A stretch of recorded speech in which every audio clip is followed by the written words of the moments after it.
Ninafurahi kuwasiliana nawe mpendo wa mtazamaji kupitia taarifa hii habari. Kwa mwanzo tuseme ya kuwa kuliandaliwa katika mji mkuu wa Kinshasa baraza la mawaziri. Wakati ule pointi kadhaa ziliweza kuzungumziwa. Fateni. Rais wa Jamhuri ya Kidemokrasia ya Kongo Felix Antoine Tshisekedi Chilombo alisimamia baraza la mawaziri siku ya 5. Wakati ule pointi kadhaa ziliweza kuzungumziwa ni kama vile habari mbalimbali zinazoripotiwa kote nchini Jamhuri ya Kidemokrasia ya Kongo, na pia waligusia hali ya kiutu nchini Jamhuri ya Kidemokrasia ya Kongo hasa mashariki mwake. Imetambuliwa ya kuwa mashariki mwa Jamhuri ya Kidemokrasia ya Kongo hali ya kiutu ni mbaya sana kutokana na namna gani siku kwa siku raia wengi wamekimbia makao yao kutokana na vita inayoletwa na waasi wa M23 wanaosaidiwa na nchi ya Rwanda. Pia waligusia hali ya miporomoko inayoripotiwa katika majimbo mbalimbali za nchi ya Jamhuri ya Kidemokrasia ya Kongo. Kisha uchunguzi wa ripoti mbalimbali toka katika majimbo mbalimbali za nchi ya DRC, imetambuliwa ya kuwa hali ya kiutu ni mbaya sana hasa mashariki mwa Jamhuri ya Kidemokrasia ya Kongo. Kuhusu maandalizi ya sherehe mbalimbali za mwisho wa mwaka, rais wa Jamhuri ya Kidemokrasia ya Kongo alipendelea kuona mpango wa haraka unawekwa hadharani kwa kuwa mvua itaripotiwa kwa wingi katika majimbo zote za nchi ya Jamhuri ya Kidemokrasia ya Kongo. Mkutano wa mawaziri ni wa 25 kama vile aliweza kujulisha waziri nchini anayehusika na media pia habari Patrick Muyaya wakati alikuwa kitolea ripoti ya matokeo ya mkutano ya mawaziri. Habari zingine ni kwamba waziri mkuu wa nchi ya Jamhuri ya Kidemokrasia ya Kongo alikutana kwa mazungumzo na viongozi mbalimbali ili kuweza kukagua shughuli za etat de siege zinazotekelezwa katika majimbo ya Kivu ya Kaskazini na Ituri, na yote nikisha ziara ya kazi aliyoifanya katika majimbo ambazo tumetaja hapo juu. Kuliandaliwa mkutano mkuu katika mji mkuu wa Kinshasa, mkutano ambao umesimamiwa na waziri mkuu wa nchi ya Jamhuri ya Kidemokrasia ya Kongo Bibi Judith Suminwa. Wakati ule waliweza kukagua shughuli za etat de siege zinazotekelezwa katika jimbo la Kivu ya Kaskazini na Ituri. Wamefikiria kukagua shughuli hizo nikisha ziara yake ya kazi aliyoiendesha waziri mkuu wa nchi ya Jamhuri ya Kidemokrasia ya Kongo Bibi Judith Suminwa katika majimbo ambako kunatekelezwa mpango wa etat de siege, na taja jimbo la Kivu ya Kaskazini na Ituri. Pia waliweza kugusia hali ya usalama ya kiuchumi na ya kiutu katika majimbo ambako kunatekelezwa mpango wa etat de siege.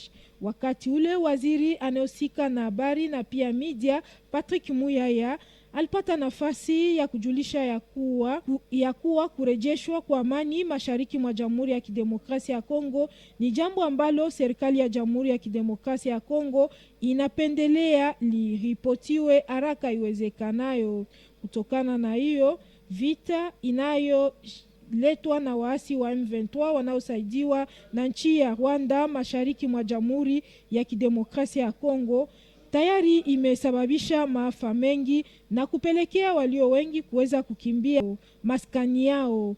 Kutokana na hiyo, waziri mkuu wa nchi ya Jamhuri ya Kidemokrasia ya Kongo alijulisha ya kuwa mpango wa etat de siege inaendelea katika majimbo husika, ila ni rais wa Jamhuri ya Kidemokrasia ya Kongo Felix Antoine Tshisekedi Chilombo ndiye anakuwa na neno ya mwisho ya kuweza kukusudia ya kuwa mpango wa etat de siege uondoshwe au hapana.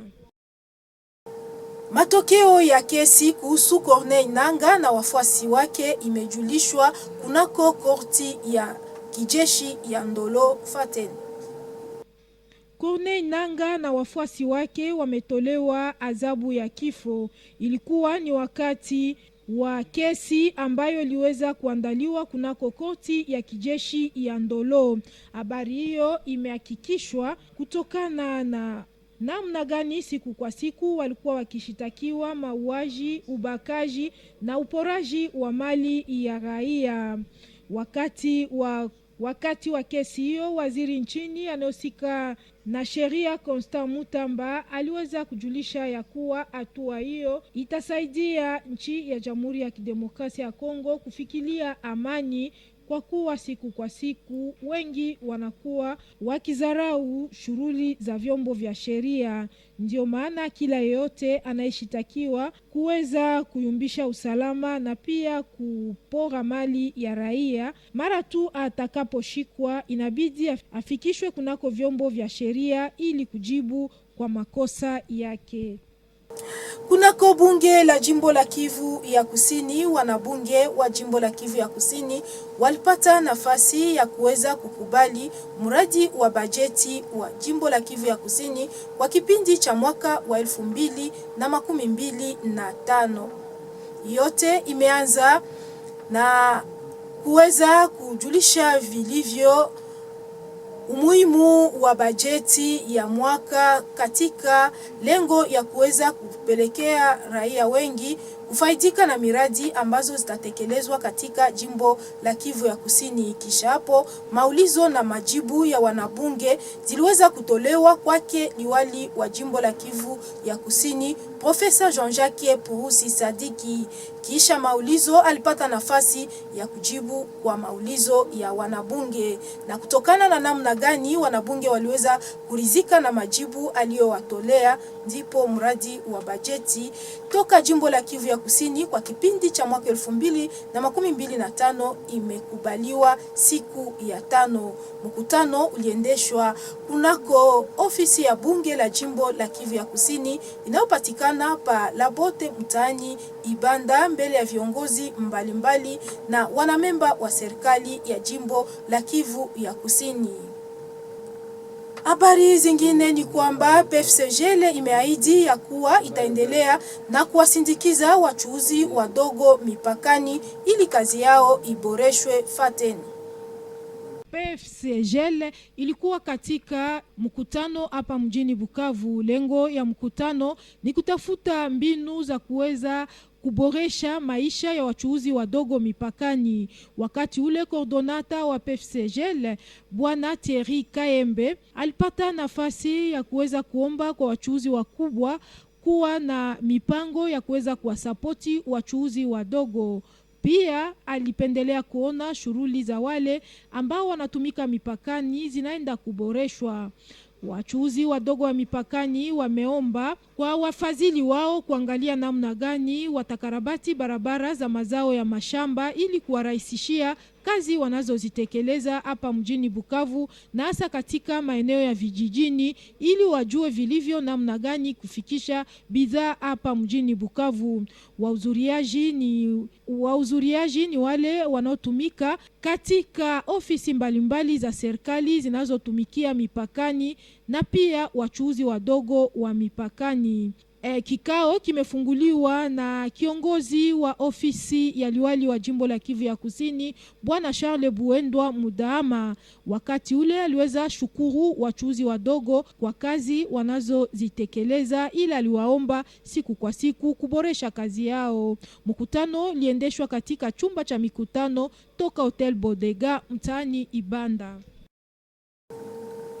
Kazi za kusafisha mazingira zinaendelea na kutekelezwa katika maeneo kadhaa hapa mjini Bukavu. Viongozi wanapendelea kuona mji wa Bukavu unarudisha sura yake ya kale ya usafi.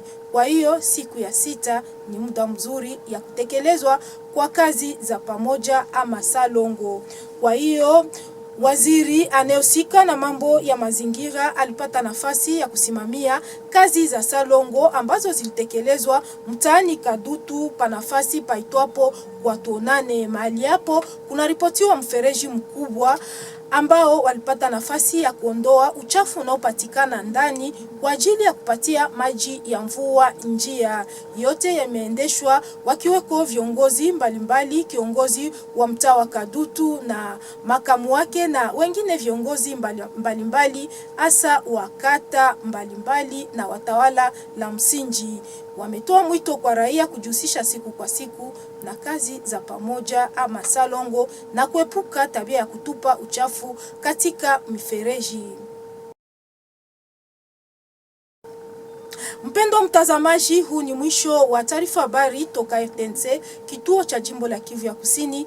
Asanti kwa kuifanya televisheni hii kuwa chaguo lako, na tukutane wakati mwingine kwa majaliwa yake Mwenyezi Mungu.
Mesdames et messieurs téléspectateurs, c'est pour moi un plaisir de vous présenter ce journal télévisé sur la RTNC émettant de Bukavu.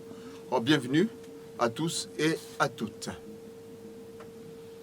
Le président de la République, Félix Antoine Tshisekedi Tshilombo, a présidé la 25e réunion du Conseil des ministres à la Cité de l'Union africaine.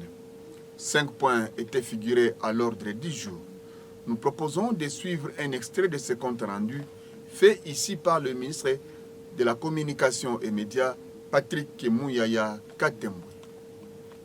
Le président de la République, son Excellence Félix Antoine Tshisekedi Tshilombo, a présidé ce vendredi 6 décembre 2024 à la Cité de l'Union africaine, la 25e réunion ordinaire du Conseil de ministres. 5 points étaient inscrits à l'ordre du jour, à savoir 1. Communication du président de la République, chef de l'État. 2. Points d'information. 3. Approbation d'un relevé des décisions du Conseil de ministres. 4. Examen et adoption des dossiers. Et 5. Enfin, examen et adoption de textes. La communication du président de la République a porté sur 3 points principaux, à savoir 1. De la gestion de la situation humanitaire du pays. Le président de la République a chargé le gouvernement à renforcer ses capacités à répondre urgemment et efficacement à des situations de crise humanitaire en mettant des ressources matérielles et financières nécessaires à la disposition des structures d'alerte et de réponse, et spécialement de la Caisse des solidarités nationales et des gestions humanitaires de catastrophes, tel qu'il avait souligné lors de la 108e réunion du Conseil de ministres du vendredi 11 août 2023. En effet, la situation humanitaire actuelle de notre pays est caractérisée par les déplacements massifs de populations dans l'Est suite à la guerre d'agression rwandaise et des supplétifs du M23. À côté de l'activisme de groupes armés, il y a aussi des catastrophes naturelles telles que les inondations de pluies diluviennes, des naufrages récurrents sur les fleuves et ses affluents, ainsi que des incendies ou encore des glissements des terrains. À ce fait, sous la coordination de la Première ministre en cette période de fin d'année où les prévisions météorologiques annoncent de pluies excédentaires à travers toute la province, il a engagé le vice-premier ministre, ministre de l'Intérieur et le ministre de la Solidarité nationale à présenter en 15 jours un plan d'urgence de gestion des crises et des catastrophes pour les 3 prochains mois. La première ministre Judith Suminwa Tuluka a échangé des points de vue avec les acteurs de la société civile et les notables des provinces du Nord Kivu et de l'Ituri. Ils se sont entretenus autour de l'évaluation de l'état de siège dans ces deux provinces du pays. Reportage. Ils viennent tous du terrain dans le province sous état de siège, Nord Kivu et Ituri. Une mission pour écouter la société civile, les élus locaux, les jeunes, les femmes, les humanitaires, afin d'évaluer ces mesures exceptionnelles. Autour de la première ministre Judith Suminwa Tuluka, c'est vendredi 6 décembre 2024. La commission mixte gouvernement-parlement a harmonisé le vu. On a eu beaucoup d'éléments sur tous les plans et je pense que nous avons été suffisamment édifiés pour savoir comment orienter la gestion de ces deux provinces sur le plan sécuritaire et politique. Il était question maintenant de voir comment harmoniser nos points de vue. Tout reste maintenant entre les mains du chef de l'État qui aura à se prononcer par rapport à cette question-là, sur le maintien ou non de l'état de siège. Pour le ministre de la Communication et Médias, porte-parole du gouvernement, Patrick Mouyaya Katemboué, le retour de la paix dans la partie est de la RDC est bien un impératif. À nos populations du Nord Kivu spécialement et de l'Ituri, nous les avons entendus. La première ministre elle-même était sur place.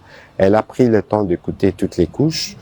Nous savons tous que l'impératif du retour rapide de la paix, c'est sur quoi nous travaillons.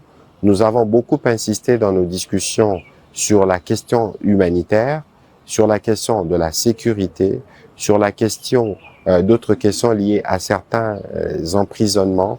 Donc, il y a toute une panoplie des décisions et des mesures qui seront prises dans l'objectif de montrer que le gouvernement a non seulement été à l'écoute de nos populations, mais qu'il a surtout exécuté ce qu'ils ont souhaité, suivant les règles et les procédures dont il faut prendre en compte lorsqu'il s'agit, par exemple, d'obtenir la libération de certains prisonniers. Réqualification, maintien ou levé, bientôt, le suspense sera levé, une décision attendue du garant de la nation. La Cour militaire a rendu son verdict lors d'une audience publique à Kinshasa.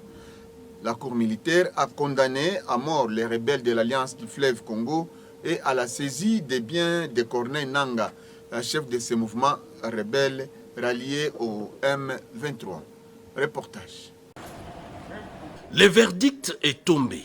La haute cour militaire siégeant au second degré en matière répressive à la prison militaire d'Ndolo a confirmé les jugements rendus en première instance. Corneille Nangaa et ses complices, accusés de crimes de guerre et participation à un mouvement insurrectionnel, ont été condamnés à la peine de mort, assortie des confiscations de l'intégralité de leurs biens.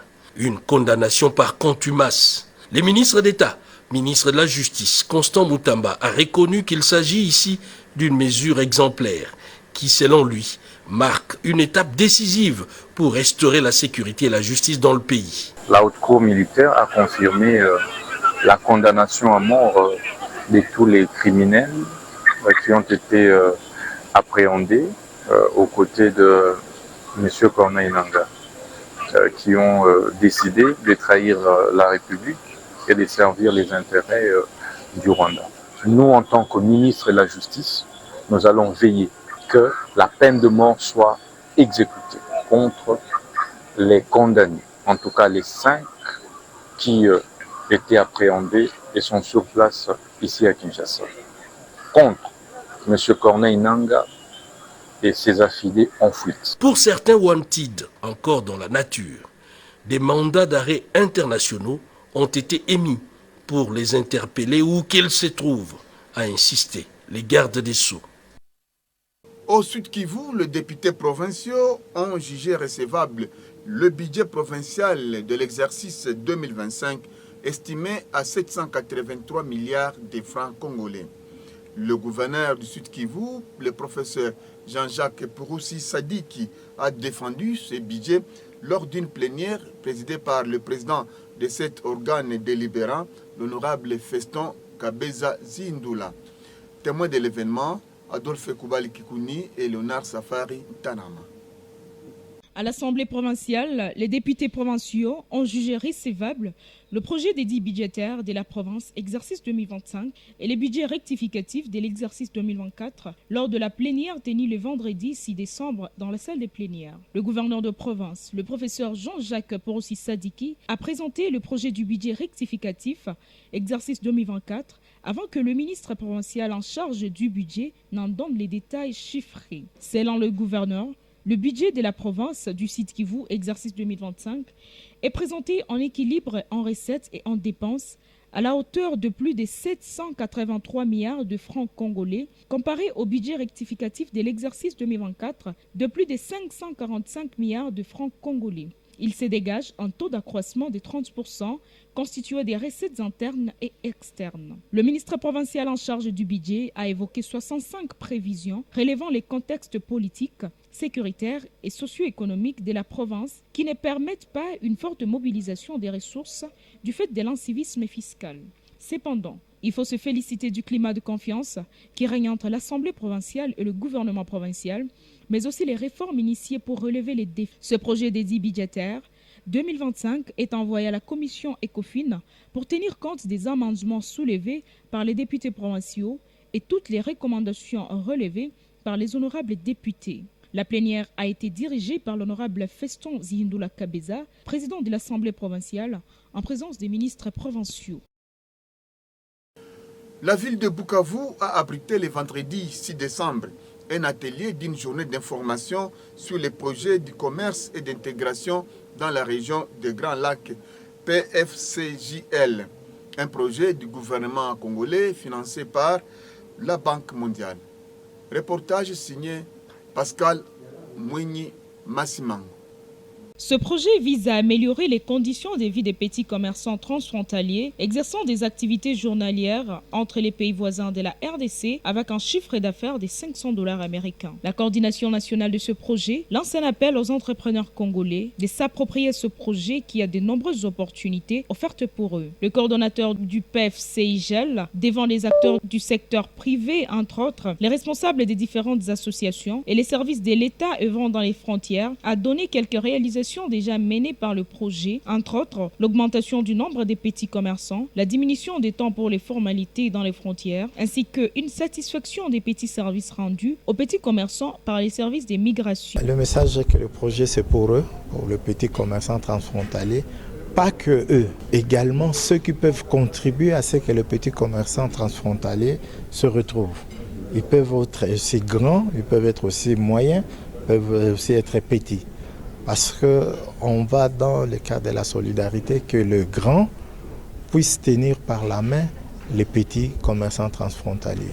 Les participants ont réagi, c'est le cas de Madame Solange Kwinja qui songe sur la transformation de la province du Sud Kivu en un pôle agricole majeur capable de nourrir la RDC et d'exporter les richesses agricoles au-delà de nos frontières. La RDC a le potentiel, les hommes et les femmes prêts à faire quelque chose, mais elle ne manque que l'engagement des bailleurs. Les entrepreneurs ont besoin d'un accompagnement stratégique. Les entrepreneurs sollicitent l'appui du PFCIGEL pour améliorer les infrastructures des productions, des transformations et des infrastructures des routes de dessertes agricoles. La réponse aux difficultés citées ci haut mettra fin aux importations de centaines de tonnes de produits agricoles tels que le maïs et le manioc des pays voisins, Rwanda et Burundi, alors que la RDC est capable de les produire, avait chuté Madame Solange Kwinja. La journée d'échange d'informations sur les PFCIGEL était ouverte et clôturée dans la grande salle Bodega par le directeur de cabinet du gouverneur de province.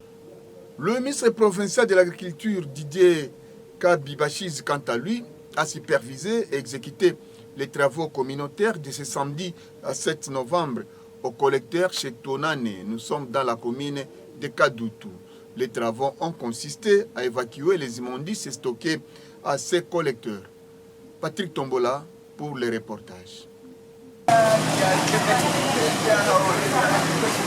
Un salongo spécial a été exécuté ce samedi 7 décembre par les habitants du quartier Kassali dans la commune de Kadoutou en collaboration avec le cadre de base sous la supervision du ministère provincial de l'Environnement. Bêche à la main, le chef de quartier Kassali, Ramazani Selela, et le conseil du ministre provincial de l'Environnement, Alain Mourou Labouendoua, ont prêché par l'exemple, accompagnés des habitants des vendeurs et vendeuses des marchés. Ils ont commencé par le bouchage des caniveaux du collecteur chez Tonane et le ramassage des déchets stockés qui bouchent cette canalisation. Le conseil du ministre provincial de l'Environnement, Alain Moreau Labouendoua, a profité de cette circonstance pour sensibiliser et conscientiser les habitants de Kassali en particulier et ceux de Kadout en général à bien gérer leurs déchets ménagers et à s'abonner aux associations chargées d'évacuer des déchets pour éviter de causer des dégâts humains et matériels lors de la tombée d'une pluie.